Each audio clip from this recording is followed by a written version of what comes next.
وہ اگر نیک نیتی سے اللہ تبارک و تعالیٰ کے راستے سے اللہ تعالیٰ کی خوشنودی کے لیے کرے، چاہے وہ بظاہر دنیا کا کام نظر آ رہا ہو، وہ بھی اللہ تعالیٰ تک پہنچنے کا راستہ ہے۔ کسی اور وقت اس کی انشاءاللہ تفصیل عرض کروں گا۔ تو راستے تو بے شمار ہیں اور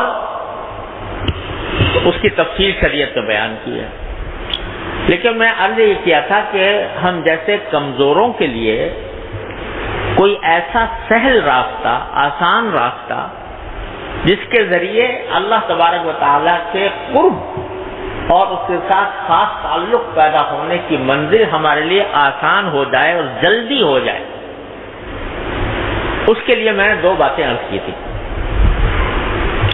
کہ ان 2 باتوں کا اگر بندہ اہتمام کر لے اپنی زندگی میں، مشق کر کر کے اہتمام کر لے، تو جتنا زیادہ اس کا اہتمام کرے گا اتنا ہی اللہ تبارک و تعالیٰ کے ساتھ انشاءاللہ قرب ہوگا اور اتنا ہی اللہ تعالیٰ کے ساتھ تعلق مضبوط ہوگا۔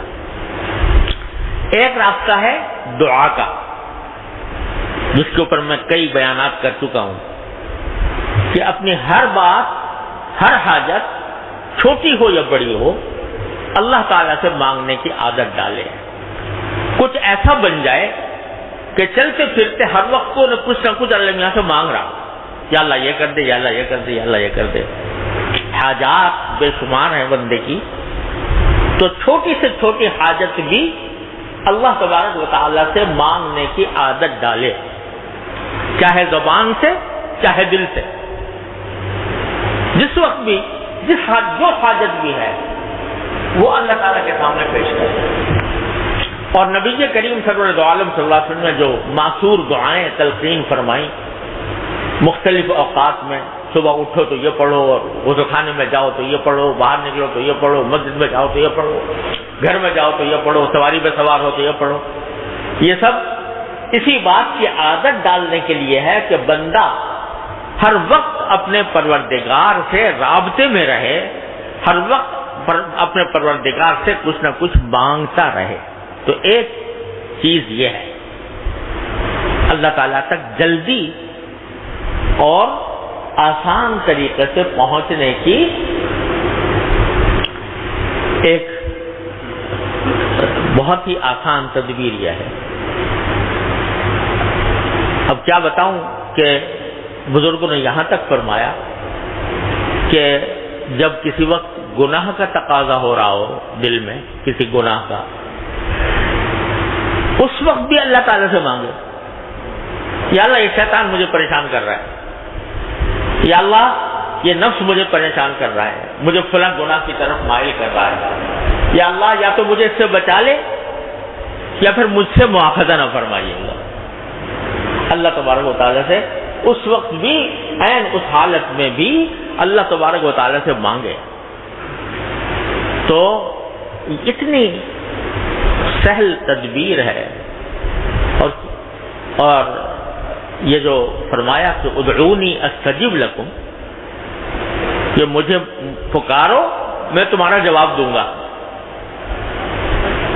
تو جب پکارے گا بندہ اللہ تعالیٰ کو تو جواب ضرور دیں گے وہ۔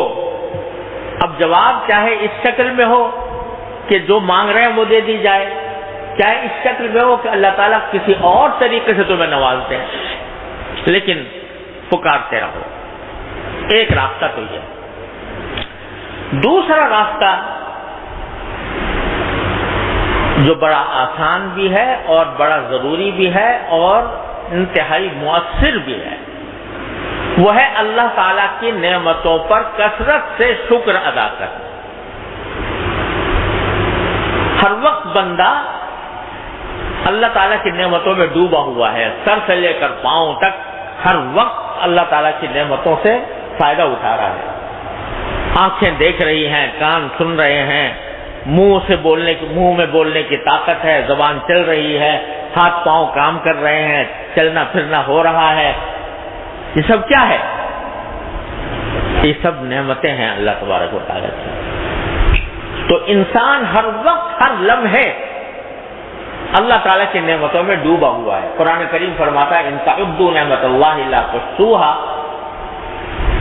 کہ بندہ اگر شمار بھی کرنا چاہے اللہ تعالیٰ کی نعمتوں کو کبھی شمار نہیں کر سکتا. اور حقیقت تو یہ ہے کہ اللہ تبارک و تعالیٰ کی نعمتوں کا شکر ادا کرنے کا حق تو بندہ ادا کر ہی نہیں سکتا.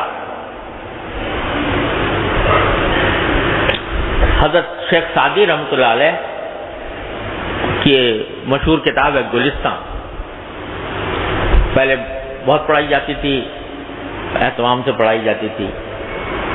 وہ در حقیقت بڑی عارفانہ کتاب ہے.